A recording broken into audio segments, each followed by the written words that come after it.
खिसियानी बिल्ली खम्हा नोची, वो बात सुने। अगर 98% उनको पहले पढ़ ही चुका था तो पूरे परिवार को गली गली घूमने की ज़रूरत क्या थी।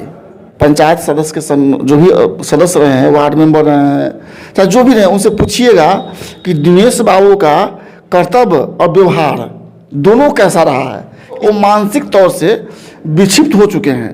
अब क्या बोलेंगे न बोलेंगे इसका जवाब हम क्या दें। तो 90% लोग आपके साथ रहेंगे, ये उम्मीद रखते हैं। हाँ, बिल्कुल। मुजफ्फरपुर के वोटरों को यही कहेंगे कि बिल्कुल सावधान हो जाइए, किसी छल बहकावे में मत आइए। इस न्यूज के प्रायोजक हैं अफजल फर्नीचर। भारत में चुनाव एक पर्व की तरह मनाया जाता है। जब भी चुनाव आता है तो जिस तरह से लोग घर में किसी पर्व को मनाते हैं, उसी तरह से चुनाव को भी बड़ी धूमधाम से मनाते हैं। आपको बता दें कि अभी एक तरफ यूपी में विधानसभा का चुनाव हो रहा है, वहीं बिहार की बात करें तो बिहार में एमएलसी चुनाव को लेकर के रस्साकसी चल रही है।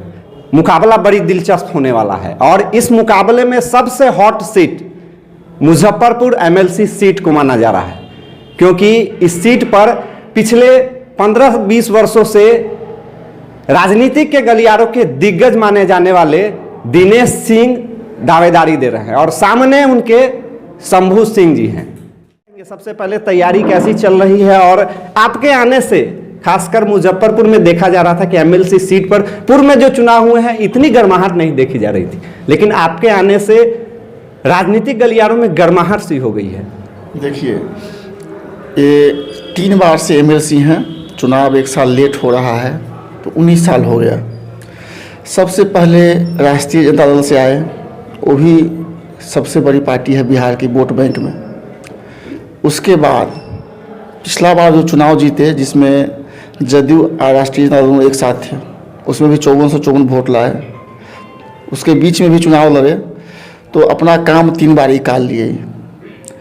इस बार इनको सब पार्टी के लोगों से भी इनका बहुत ज़्यादा विरोध है, क्योंकि किसी पार्टी में ये अस्थायी तौर से रहे नहीं।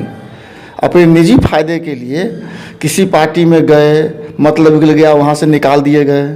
फिर दूसरे पार्टी में गए, वहाँ से मतलब निकल गया, वहाँ से भी निकाल दिए गए। तीसरी पार्टी में गए, फिलहाल अपनी बेटी के लालच के फेरा में, वहाँ से भी निकाल दिए गए। चौथी पार्टी में गए, उस पार्टी को 2 भाग में बांट दिए। तो इनका जो है, जहाँ जाते हैं वहाँ पहले सबसे पहले बंटवारा शुरू कर देते हैं। जो छाया में जाते हैं ना, उस वृक्ष को जड़ से गर्म पानी दे के पेड़ों को सुखाने का कोशिश करते हैं।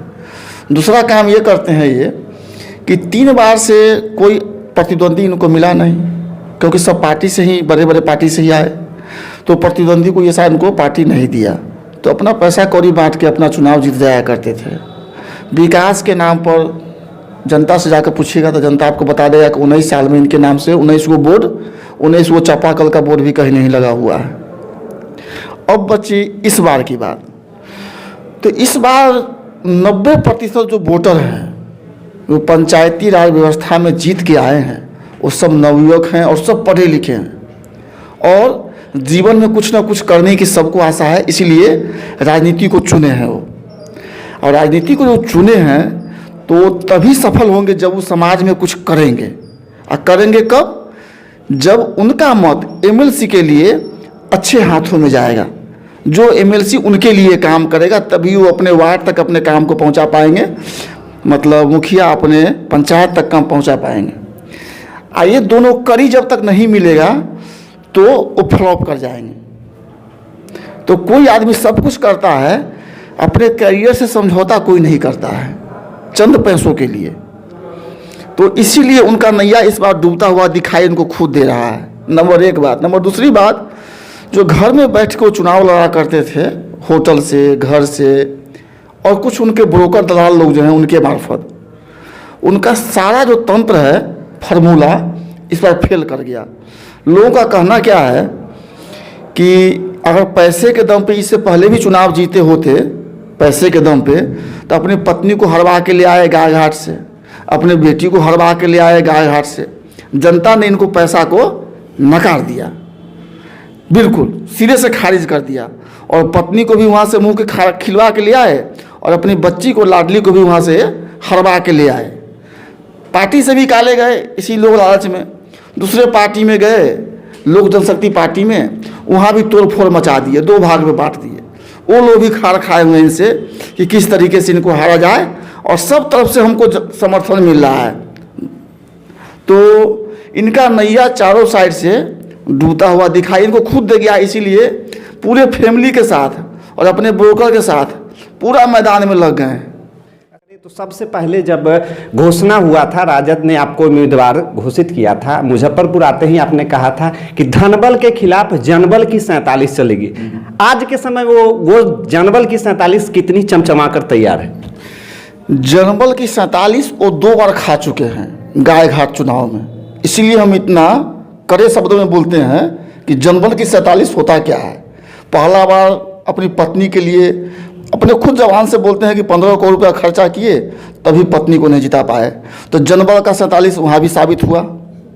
दूसरा बार अपनी सुपुत्री को लेकर गए गाय घाट में, वहाँ से भी 15 करोड़ रुपया खर्चा करके ले आए, वहाँ भी मुंह से खिला कर अपने बेटी को ले आए, हरवा के ले आए, तो वहाँ भी जनबल की 47 उनको खानी पड़ी।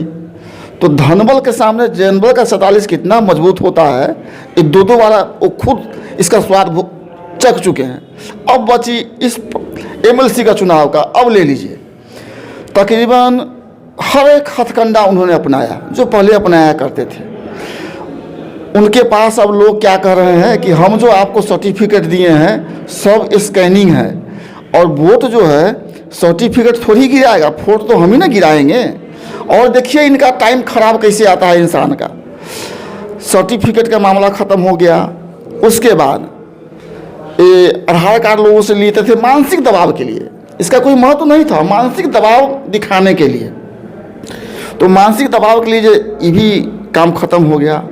वोटर कार्ड अब नया मिलेगा जिसके आधार पर वोट गिरेगा। तीसरा काम क्या करते थे, जब कोई विपक्षी नहीं था तो जहां वोट गिरता है बूथ पर, वहां अपने 10-10 ब्रोकर खड़ा करके रखते थे और ब्रोकर उनका वोट गिराया करते थे कि ये निरक्षर है। तो वहां पे अब जो प्रमाण पत्र मतलब जो वोटर ID कार्ड मिल रहा है उसमें लिखा हुआ है साक्षर है, तो वो व्यक्ति जाकर खुद वोट गिराएंगे। विपक्षी जब मजबूत होता है तो टस से मस किसी को नहीं होने देता है, एक एक वोट पर हम लोगों का भी नज़र रहेगा, ये कोई गड़बड़ी नहीं फैलाएं। तीसरा इनका देखिए टाइम खराब क्या आ गया। अरे भाई किसी को कोई चीज़ दीजिए, सब लोग कहता है क्या कि पैसा इनसे घर पर हम एप्लीकेशन दिए थे कि हमको पैसा चाहिए, कोई एप्लीकेशन दिया तो इनका नहीं गया था, तो ये अपने से सब क्या पैसा पहुंचाया। पैसा जो पहुंचाने का इनका जो रिवाज था पहले वाला, तो समय समय से कभी क्या होता है रिवाज बदल जाता है अकस्मात। लोग कहता है क्या कि इनका 15 साल पहले का हम अपना करियर तो चौपट नहीं कर लेंगे, क्योंकि जो जनता हमको चुन कर भेजा है, वार्ड मेंबर बनाया है, जो मुखिया बनाया है, जो मुखिया बने हैं सो बोलते हैं, जो समिति बने हैं सो बोलते हैं, जो प्रमुख बने हैं सो बोलते हैं कि इनके 15-20 हज़ार के चक्कर में 6 साल के लिए अपना हम करियर खराब कर लें। ऐसा तो कोई भी समझदार व्यक्ति करना नहीं चाहेगा। तो इनका पैसा भी सिरे से खारिज हो गया। वो खुद भी बोलते हैं इस बात को हर जगह घूम के, जब पैसा बांट के हम गलती किए, क्योंकि उनको लगता है कि सब सर्टिफिकेट सब हमारा किसी काम का नहीं रहा, इनसे सर्टिफिकेट लोग मांगना शुरू कर दिया है। अच्छा, उनका एक कहना है कि आपके खिलाफ उन्होंने एक मीडिया पर कहा था कि 98% वोट उनको पड़ेंगे और 2% ही आपको पड़ेंगे, इस पर क्या कहिएगा? हाँ, एक बात सुनिए, खिसियानी बिल्ली खम्हा नोची, ये बात सुने। अगर 98% उनको पहले पड़ ही चुका था तो पूरे परिवार को गली गली घूमने की ज़रूरत क्या थी। उनकी पत्नी जो सांसद हैं, तो सांसद को तो इस चुनाव में नहीं आना चाहिए। उनकी सुपुत्री जो चुनाव अभी हार के आई हैं, उनको ही मैदान में नहीं जाना चाहिए। अपने जब सभा करते फिर रहे हैं, हाँ, उनको भी तो नहीं जाना चाहिए। 98% यदि उनको पड़ रहा है तो। अच्छा, उसके बाद ये प्लास्टिक कंपनी है दिल्ली प्लास्टिक कंपनी, उससे घड़ी बनवा के ले आए, 35 रुपये घड़ी ले आए। वो घड़ी आपको हम दिखाते हैं, ये 300 घड़ी मेरे पास जमा है। ये घड़ी जो दिए पब्लिक को, तो किसी को कोई सामान एक कल में देते तब बनिया देते कि उसको यूज करता। घड़ी सब आज सुबह में घर में टांगता है, शाम होते होते घड़ी बंद हो जा रहा है। तो उनका टाइम तो समझिए वैसे ही बंद हो गया। मतलब चारों तरफ से वो मानसिक तौर से विक्षिप्त हो चुके हैं। अब क्या बोलेंगे न बोलेंगे, इसका जवाब हम क्या दें, तो उन्हीं से पूछिएगा। अच्छा, आपका वोटिंग परसेंटेज क्या होगा, आप क्या दावा करते हैं? आप सुन लीजिए, हम आपको एक बात अभी बताए हैं ना कि 90% युवा जीत के आए हैं।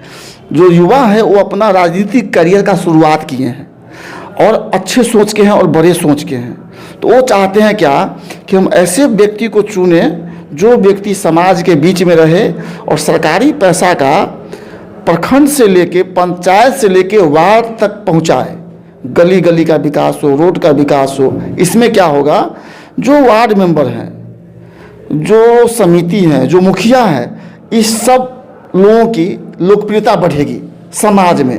जब समाज में लोकप्रियता उनकी बढ़ेगी तो दोबारा समाज फिर उनको चुन के वहाँ पे बैठाएगा।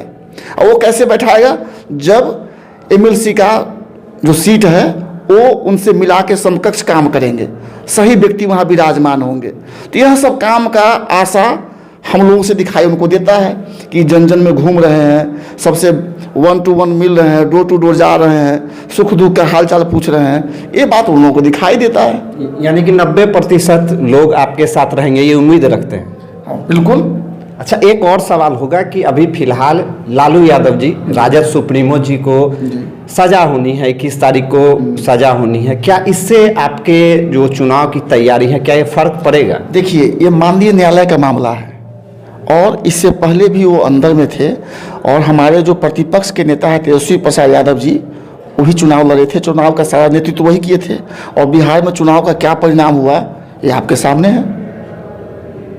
यानी लालू यादव जी के अंदर होने से कोई फर्क नहीं पड़ेगा, लोग उसी उनके कार्यकर्ता उसी जोश के साथ तैयारी में लगे रहेंगे जो पहले से थे, और बढ़ चढ़ के लग जाएंगे कि जिस पार्टी के शीर्ष नेतृत्व को अगर तकलीफ होता है तो जो उनके दल के लोग होते हैं उनके अंदर जागरूकता इसलिए अधिक बढ़ जाता है कि लोग सोचते हैं कि अपने पार्टी को मैं पहले से और ठोस कर दूं। अच्छा, एक सवाल और होगा, जातिगत सवाल होगा। कहा जाता है कि राजनीति में जातीय गोलबंदी होती है।